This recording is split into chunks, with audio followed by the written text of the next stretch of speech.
Hi, and welcome back to the Product-Led Festival. I'm Ravi Parikh, co-founder at Heap. As a sponsor of the festival, Heap is thrilled to help product companies in all industries use data and metrics to make better decisions, to increase product market fit, and most importantly, to better serve the needs of your users. We encourage you to join the Product-Led Alliance Slack group, where we'll host Q&A with speakers from the festival and meet to discuss product issues that are most important to you. We at Heap hope you enjoy the next speaker, and please stay tuned to the rest of the festival. Hi everyone, my name is Jelena and I'm the Chief Product Officer at Zuper. Zuper is a fintech company from Germany, but as a team, we've started as a remote team 4 years ago and we've stayed remote ever since. And with a lot of people being working remotely for the past couple of months and a lot of companies saying that they will continue being remote first going forward, I wanted to share some tips and lessons we've learned over this period of 4 years of working like this. This presentation will be split into two parts, one dedicated more to how to be a product manager in a remote setting, and the other one into how to lead a product team in a remote environment. So first things first, you need to build rapport with your new team if you start into a remote environment, or if you got hired right before coronavirus and then your whole onboarding happens remotely. And the first thing to say is just don't panic. A lot of the things about a remote company are essentially very similar to an in-office company. And I know it sounds stressful to work in a remote environment right now, but a part of it comes from all of us being forced into it. And, you know, it's a stressful environment for everyone living through a pandemic. So you're allowed to have bad days. You're allowed to, take your time and need some time, especially if you weren't meant to work in a remote environment. But let's focus on how to get through it. So one thing I want to say is there's going to be a lot of reading. Very often in an in-office setting, if you have a question, you walk up to someone and you ask them the question. When it comes to remote settings, interrupting people that much is a bit harder to pull off. So be ready that they will give you links to documents or documents themselves, or give you just a lot of reading material for you to go through. And what I suggest is going through as much as you can in a day, writing down the questions that you have, and then addressing all of your questions at once with your manager or whoever the person is that you need to address it with. Have video calls with all your relevant stakeholders. Ask your lead for an intro to everybody who's relevant to your work, and then jump on a call just to understand their perspective, to understand how they see your role, how they see you contributing to the company, where they see the biggest value that you could bring, where they have issues with the product, and how you could maybe help overcome them. So build a rapport with all of your stakeholders, not just your lead, whether that's other people in your product department, business units from marketing or sales or whomever that you're working with, developers. Talk to them. I say video call here, and I'm going to be saying video call quite a bit. The reason for this is I honestly think video calls are really good. They help you see the person, they help you see their reactions, they help you, put a name to the face, and they make it easier to connect with the people you will be working with going forward. So video calls might pop up again throughout this presentation, as I do think they're very relevant. Have regular update calls with your managers. I'm saying a minimum of a weekly here, but really, ideally, you would do it each day. Just kind of, hey, how's it going? How's this day been? This is what I'm doing. This is what I'm planning on doing next. Do you think this is a good pace that I'm onboarding in?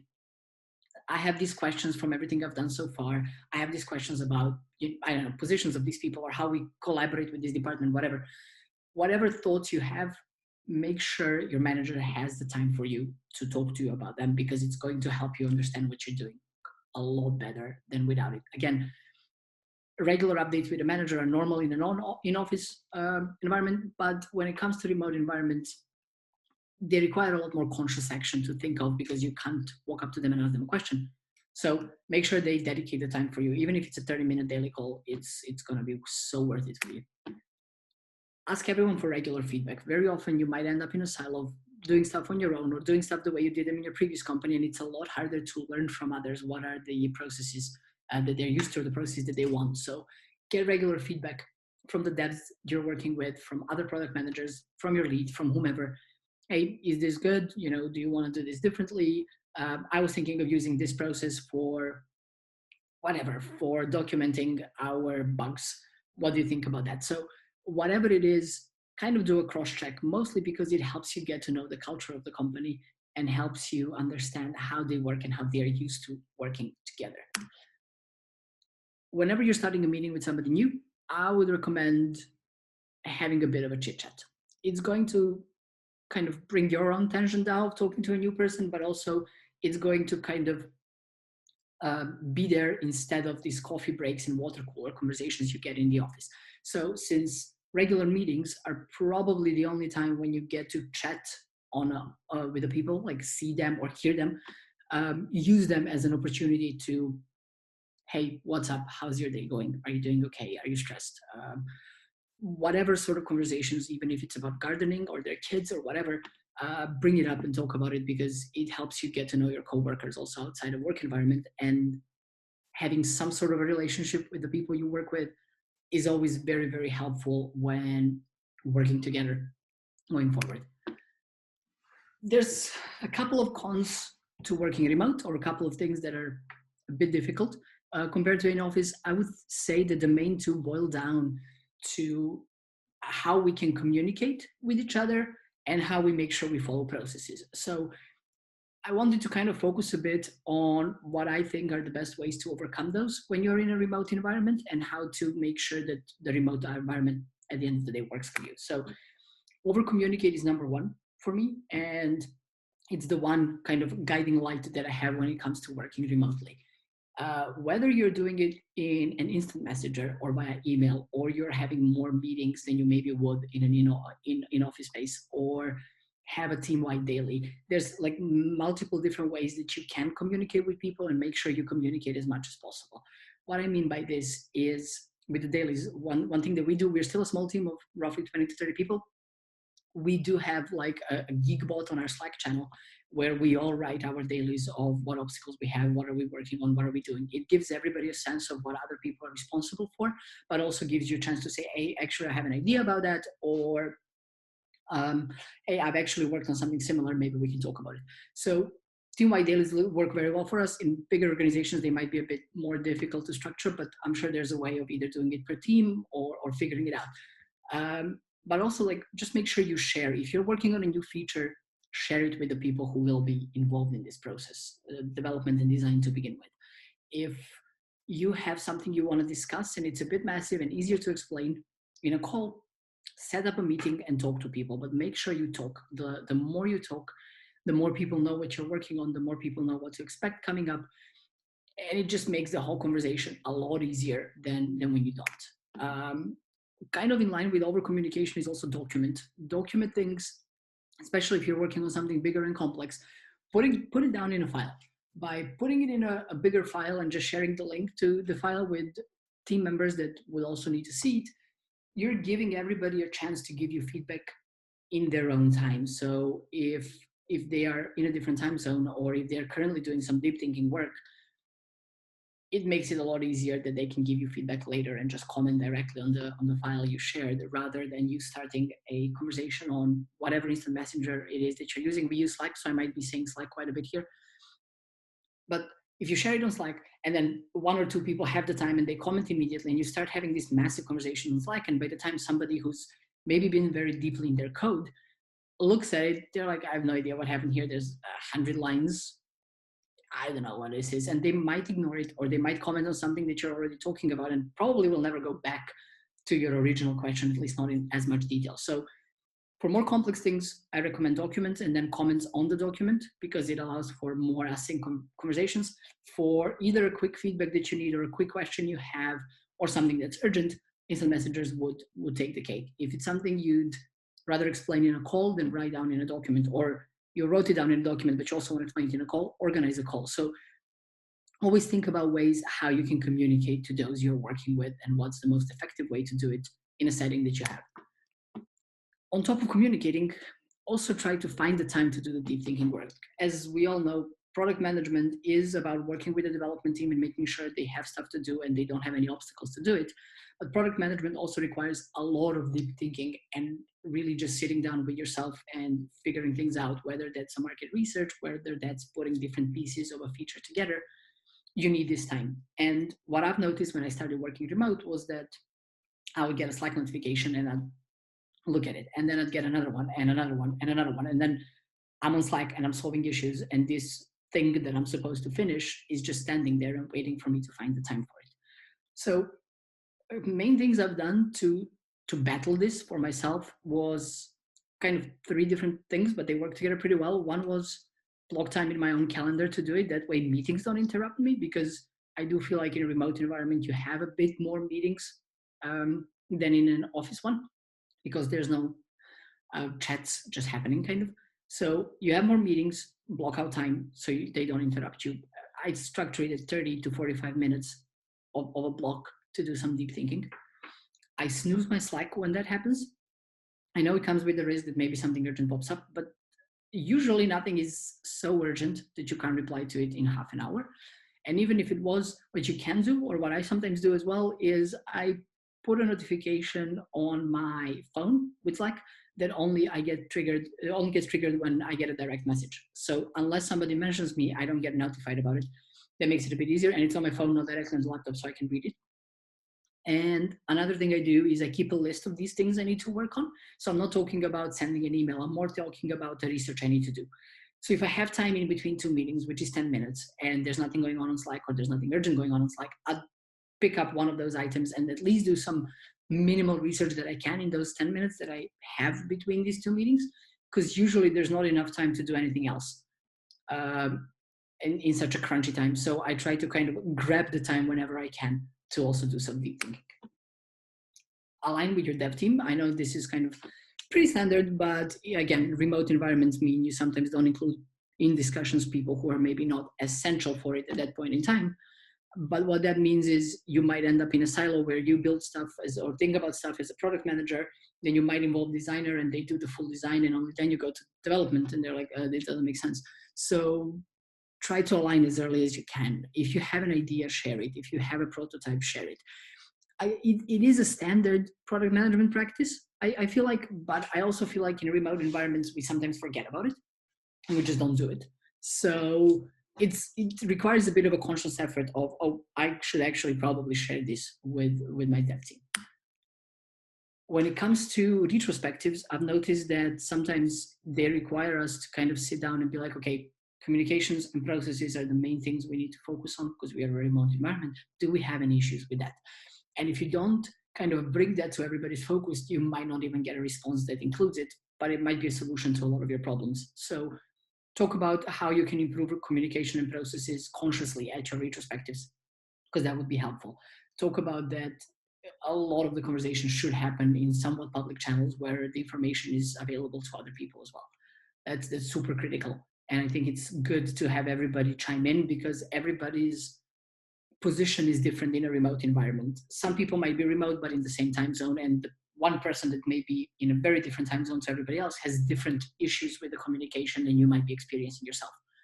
So trying to balance that out and trying to talk about it with everyone is, I think, a very, very important thing to do in a remote setting. And I've already mentioned video calls. I'll mention them again because they're important. I do recommend having unmuted video calls whenever you have grooming and planning. The main reason behind this is people get to see each other's facial reactions, get to see each other, get to talk to each other quite easy. I say unmuted mostly for those semi-remote people because sometimes if you have people in one room, they might mute the mic and discuss something in between each other, which the rest don't hear, which is, it happens, we are all guilty of it, it happens to everyone, but the best would be to try to avoid it. So that's why unmuted is also there as a topic. And one thing I've learned when I switched to remote is that there's a lot less hand-holding going on. So I would recommend always try to be proactive. If you have a question, ask it. If you have a thought, share it. If you have an idea, say it. If you're not proactive and if you're not speaking up, people will just think you have nothing to say because interactions are more limited. And it's in that regard, it's different to an office setting. So be proactive with whatever you have, even if that's a question, even if that's critique, even whatever it is, just talk about it. We'll switch to the management part a bit now, because also that's what I've been doing for the past 4 years. I've tried to split it into 4 different sections: hiring, onboarding, leadership, and team building. to kind of tackle all these processes a manager needs to handle, and how I see them different to the remote environment. So when it comes to hiring, the best thing about being a remote company for me is we get to hire the best talent for the job, regardless of where they are, regardless of where they want to be living. You can just hire them, and that's so nice. But when you have that, you need to kind of think about it and think about how to make everything clear to them as well. So one thing is transparency. If you have salary ranges, say it. If it's the location dependent, say it. What are your time zone expectations? What's the overlap you expect? So all these things that nobody really thinks about in an office, because you need to be in an office, you need to think about them and you need to share them with the people who are applying for this job, ideally as early as possible, because it saves them the time of applying. It saves you the time of going through a bunch of candidates or even talking to a bunch of candidates who might just not fit your time zone expectations. So be super transparent as early as possible. It's going to save everybody a lot of time. There's a couple of characteristics that I look for in people I hire, which I think are more pronounced than they are in an office environment. Self-organized and disciplined people comes on top of that list. People need to, as I was saying before, there's not enough hand-holding happening, or not as much hand-holding happening in a remote setting. So people need to be self-organized. They need to know what they need to do and how to do it. And they need to have the discipline that watering their plants is not the top priority during work hours. Yes, they can go water them plants. Yes, they can do other stuff, but work has to happen at the end.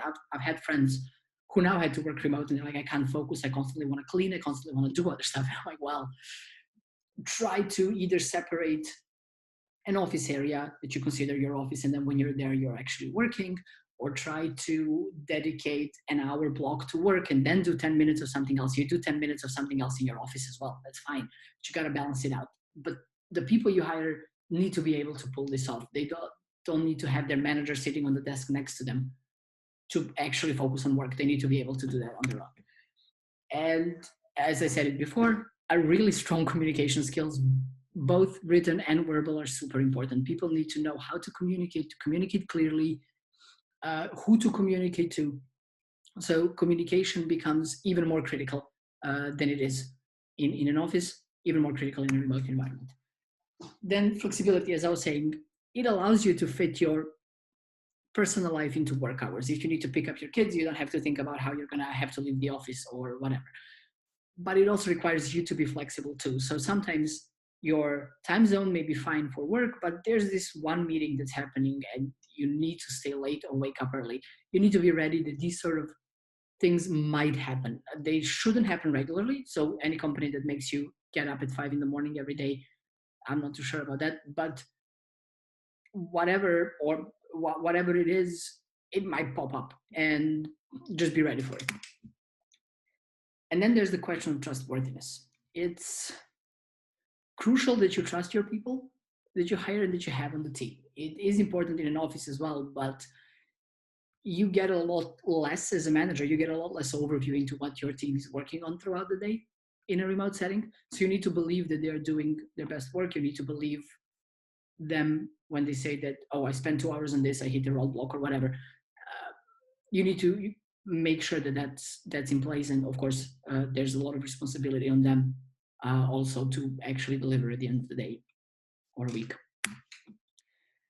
Then we get to the onboarding. So, you've hired your great talent, they're super communicative, they're awesome, and now you need to get them onboarded into what you're doing. So first thing for me is people sometimes tend to throw a lot of video calls at you. It's like, talk to this person and talk to that person and do this and do that. And you're basically talking to a bunch of people without really understanding why. So try to pace it out. Try to take their speed of learning, their way of learning, tackle different parts of the business and give them time to understand them.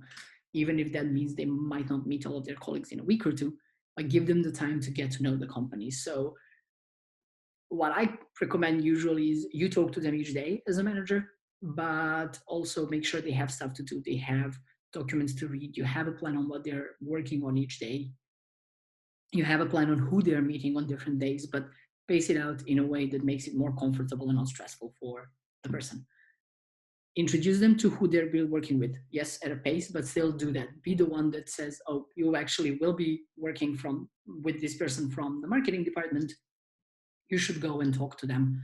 have a call with them, or even you create a neutral chat with both people, like, hey, I just want to introduce you, this is a new person on my team, they'll be taking over whatever that I used to do or somebody else used to do. Would be good if you catch up. Yes, do it at a pace, but still do it. Have a lot of clarity for them for things that seem very simple and logical, like company structure. What are your HR processes, sick leaves, public holidays? What are the tools everybody uses? Make sure they can get access to it.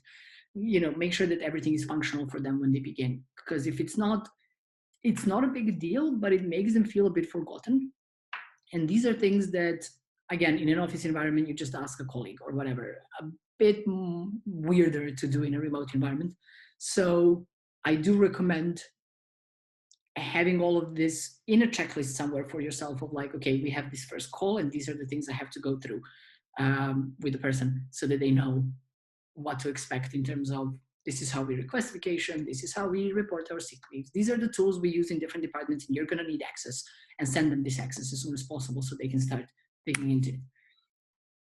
What I tend to do is schedule a call to welcome people into the team, unless they're starting on the day when we already have our weekly protocol. It's more of a get to know call, so don't do much work. It's just like new person, old people get to know each other, talk about their background, talk a bit, have some fun, laugh about stuff, get to know each other as people at the end of the day, and have everybody else get to know the person as a person rather than a professional. I mentioned it before, I'll mention it again, talk to these people regularly. When you have a new hire, they need your attention and they need a lot of guidance. And I do daily calls of 30 minutes with new hires at the beginning, then they switch to bi-weekly and weekly, depending on the speed that we are progressing in and how junior or senior they are, how much learning they still have to do, even in terms of product management itself. But avoiding the feeling of abandonment and confusion is super important. And that's the one thing I try my best to avoid with new people on the team, and I would recommend any manager do the same. And set clear expectations. What I focus on the most here is, if I write to you on Slack, you need to reply sure, you don't have to reply in 5 minutes, but you need to reply in an hour or 2 or whatever it is. That way you also tell them how they can structure their deep learning, because they don't have to be available the immediate second that somebody writes to them, but you set a clear guidelines that if you're supposed to be working, you should be working. And talk to them about communication. Hey, these are the things we communicate on Instant Messenger. For this, you need to send an email. For this, you need to talk to the CEO. For this, you need to put it into a detailed document and share with everyone so we can all comment on it. Just kind of guide them through that, because they can't see it so easily from others as they can in the office. So they might need a bit more of that. And then we come to the point where, how do you manage this whole team together so that they can be maximally productive? So I mentioned this, and I'll be quick now. Regular team meetings and one-on-ones. Talk to your team, talk about work, talk about where they are, talk about the goals for the next week or two, talk about work overall, but also talk about them as people. Water cooler style one-on-ones are totally fine. What are their kids doing? What are their parents doing? How are they dealing with the coronavirus, as everybody's been talking about that these days? Just kind of ask them questions about their hobbies, ask them questions about their lunch today, whatever. But talk to them and get to know them and build these relationships. Be very transparent whenever a change in direction or strategy happens. Make sure they know about it. Make sure they are in line with it. Have a sharing session if they have any concerns about it, because it helps them translate it into their own roadmaps. I mentioned video on before. I'll be quick here. Promote the culture of having the videos on in all of their calls, because it does help everyone get to know each other better and understand each other better.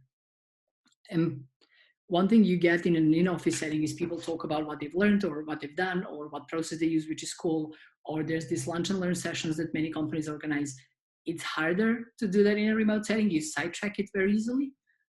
I would suggest organizing it, whether it's just once a month where you do, somebody shares what they've learned about something or what they really like about a certain process or methodology or whatever. Promote that and make sure they do it.